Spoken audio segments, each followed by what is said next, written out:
Jésus-Christ, glorifie ton nom. Jésus-Christ, glorifie ton nom. Que le monde sache que tu vis. Que le monde sache que nous sommes des saints. Que le monde sache que tu as vaincu la mort. Au nom puissant de Jésus, glorifie ton Seigneur.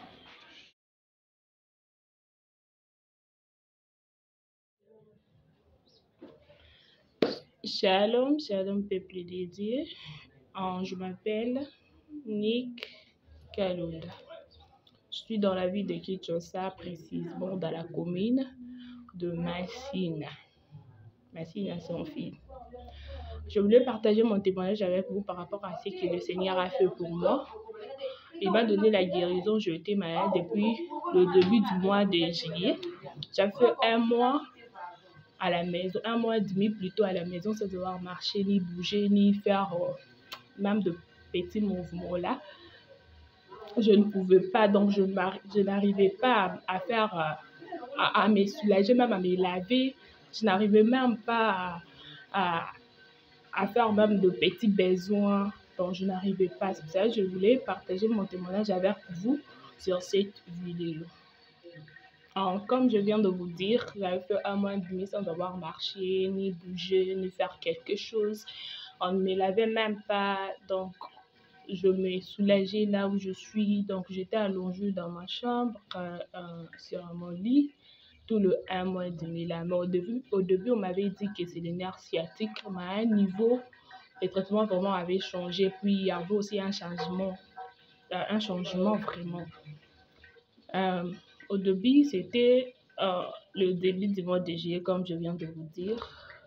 J'étais partie vendre à mon retour. Quand je retournais à la maison, je suis arrivée à la maison, je fais la lessive. Je faisais la lessive plutôt. Quand je faisais la lessive, là, directement, j'ai senti ma jambe gauche, ça faisait mal.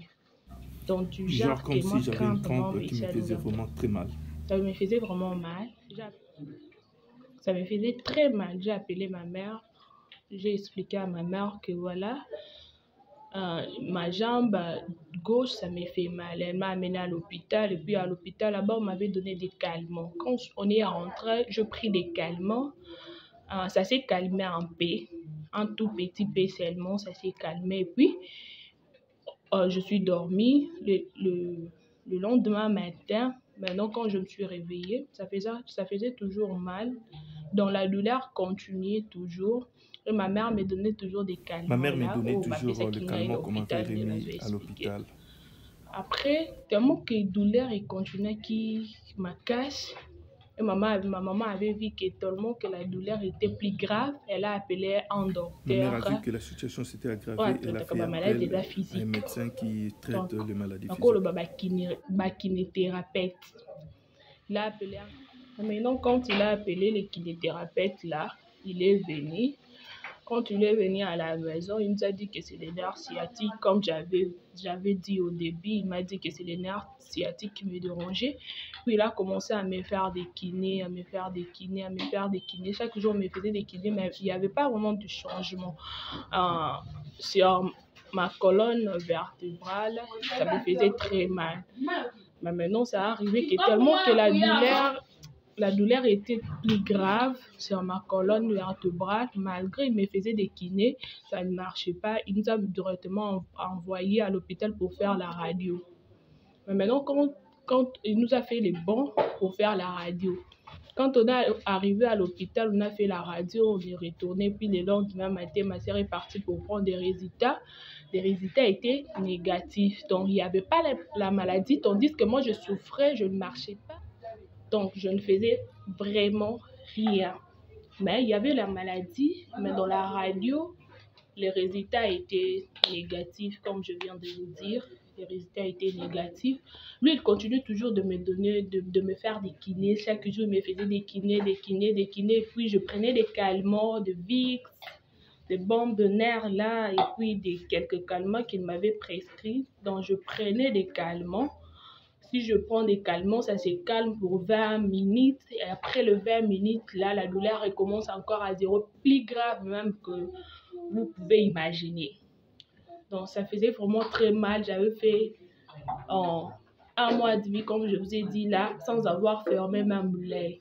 Tellement que la situation, ça s'aggravait du jour au lendemain. Ma grande sœur nous a appelés pour partir à l'hôpital, dans un autre hôpital. Maintenant, il nous a aux cliniques universitaires, dans un campus là-bas. C'est là-bas au campus là-bas qu'on m'avait amené. Comme je l'ai dit, la situation elle était vraiment grave. Lorsque nous sommes arrivés là-bas à l'hôpital, je ne marchais pas. Je faisais tout sur place. Donc, faire pipi, caca sur place, on venait me nettoyer. Et c'était vraiment ce que j'étais en train de faire. Oui, il y avait ceci au niveau d'une seule jambe, mais ça allait affecter l'autre, donc je ne pouvais pas bouger, je ne pouvais pas marcher. Donc, je faisais que dormir. Chaque jour, je faisais que dormir. Même si il vient me faire de kiné là, je faisais que dormir, j'étais toujours allongée. Mais maintenant, quand on m'a amené là-bas, on est venu avec une chaise roulante, on m'a amené aux cliniques universitaires. Quand on est arrivé là-bas, il y avait directement, on m'avait amené dans la salle d'échographie. La salle d'échographie, plus de 1 heure du temps, de la salle d'échographie. L'échographie, on n'avait pas aussi trouvé la maladie. La maladie l'a quitté, mais tandis que je ne marchais pas, je n'étais pas capable de faire quoi que ce soit. J'étais assise là, sans rien faire, je ne pouvais pas bouger. Vraiment, on a essayé comment, je ne sais pas dire, pourquoi infirme, je peux dire. Donc, on a vendu la assise, je n'avais rien à faire, je ne pouvais rien faire. Donc, moi, mon travail était de s'asseoir. Donc, je m'asseyais du matin au soir, je ne pouvais rien du tout faire. On faisait tout pour moi sur place. Là-bas, à l'échographie, il n'y avait pas toujours la maladie. Et les docteurs m'ont encore recommandé de faire des examens. Si c'est 5 examens comme ça, on m'a recommandé encore de faire 5 examens. Au labo, on m'avait encore fait ces examens-là. Il n'y avait toujours pas la maladie. Donc, j'étais vraiment souffrante. C'est parce que la douleur, il est cas qui m'a cassé mes maladies. Donc, maladie, qui commence à été. Mais moi, là, j'étais très, très souffrante. Je n'arrivais même pas à m'élever. Je n'arrivais même pas à parler comme je parle là. Je n'arrivais même pas à bouger. Le fait que je bougeais, douleur, ça augmente encore la douleur. Donc, je n'arrivais à faire rien. J'étais toujours assise et puis, donc, on me perfusait toujours. À chaque minute, j'avais des perfusions qu'on me perfusait pour calmer des douleurs, tellement qu'il y avait de la douleur.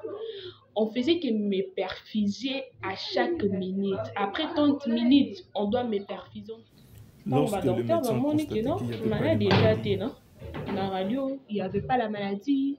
Dans l'échographie, comme je vous dis, là, il n'y avait pas la maladie. On m'a fait ces 5 examens, là, il n'y avait toujours pas la maladie. Mais maintenant, les docteurs ont décidé que j'attends.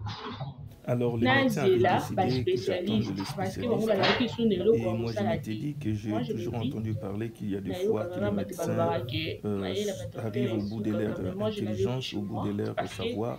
Alors, ce jour-là, c'était mon tour. Et comme ils ne pouvaient plus rien faire pour moi, on me prescrivait des médicaments me donner sous forme de perfusion pour calmer les douleurs.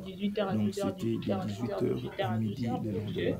Douleur s'est calmée, mais na bandaki kolala te bo ando pour ça la bon quand même pour na joie même donc bandaki kolong sanga maïwana que na joie ta moyen de dormir un peu, mais je n'arrivais toujours pas à dormir comme je l'ai dit là.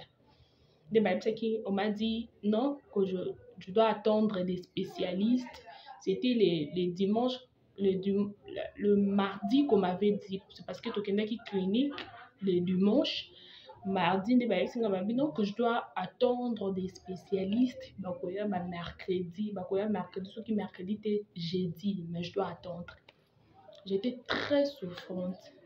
Mais maintenant, quand les spécialistes sont venus, je suis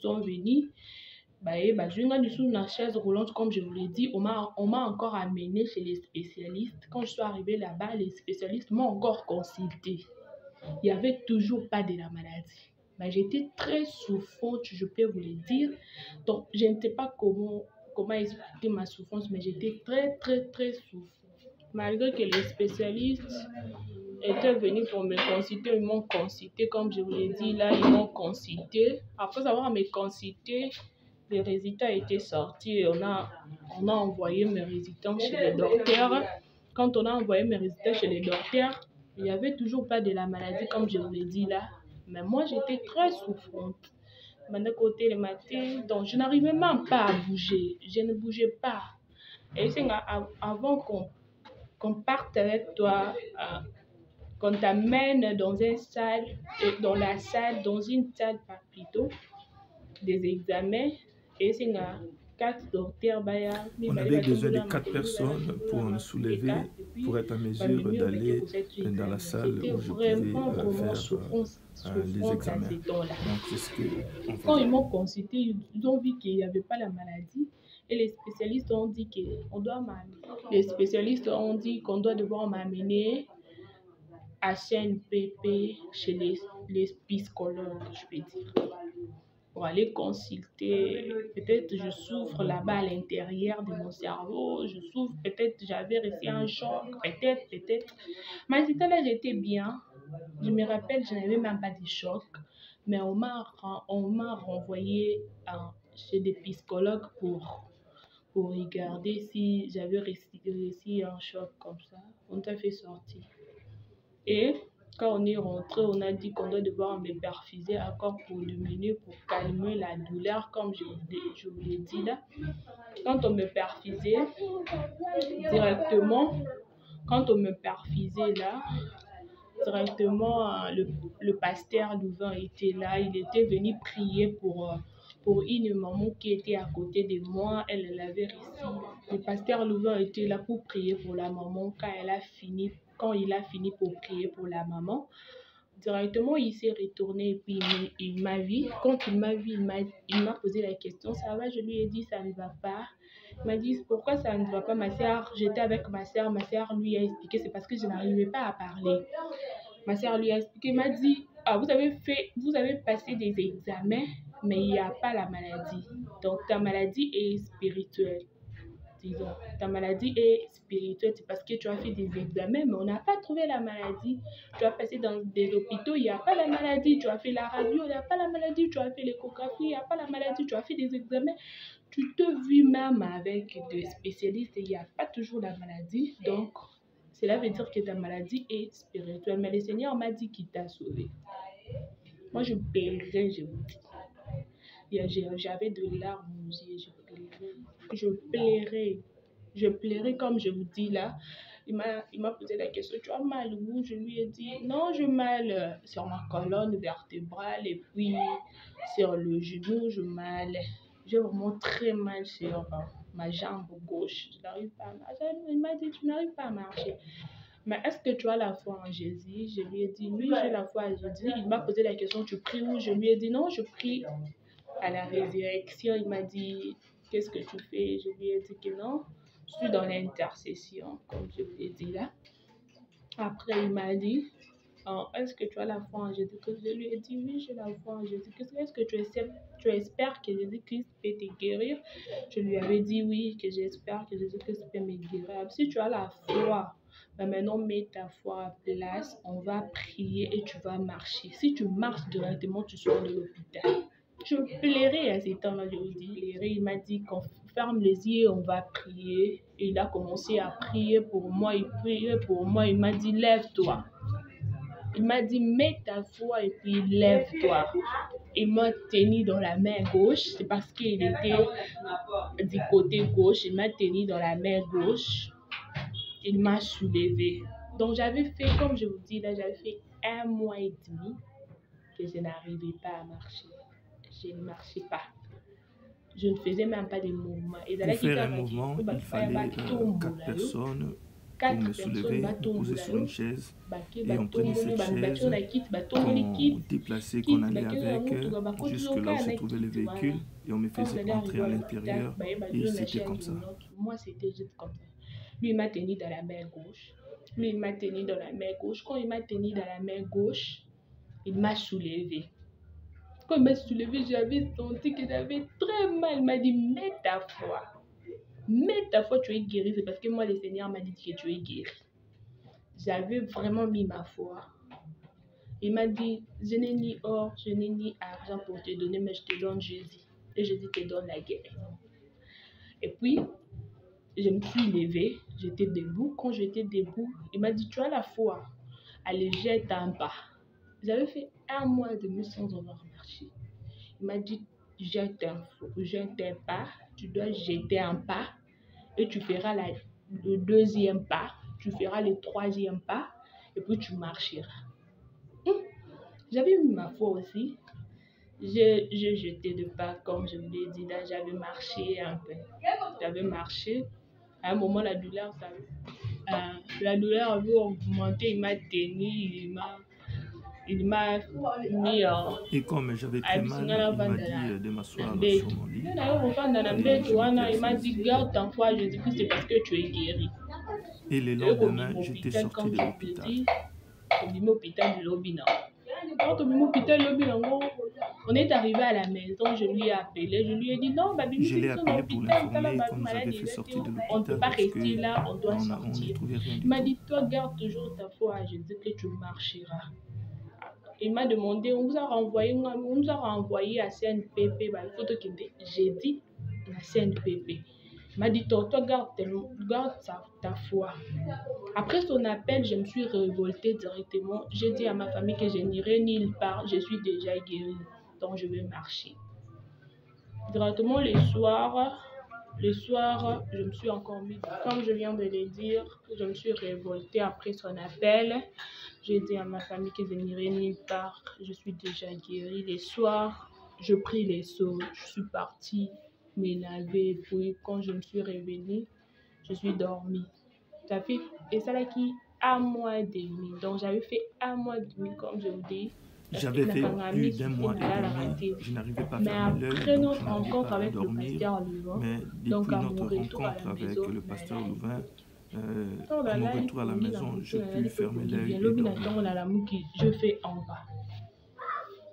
Je fais un pas. Je me suis allée laver dans une zone qui, quand je suis rentrée, je mangeais et puis je me suis encore dormie. Le lendemain encore, je fais 2 pas, 3 pas. Et une des nazables, comme je vous l'ai dit, je marche très bien. Donc comme je vous dis là, je peux marcher très bien. J'avais envoyé mon vidéo au pasteur Louvain. Donc je lui avais envoyé mon vidéo à toi de marcher. Donc je marche maintenant très bien. Il m'a demandé ni action de grâce ni d'argent par rapport à ma guérison. Donc il m'avait demandé rien. Il m'a demandé rien par rapport à ça.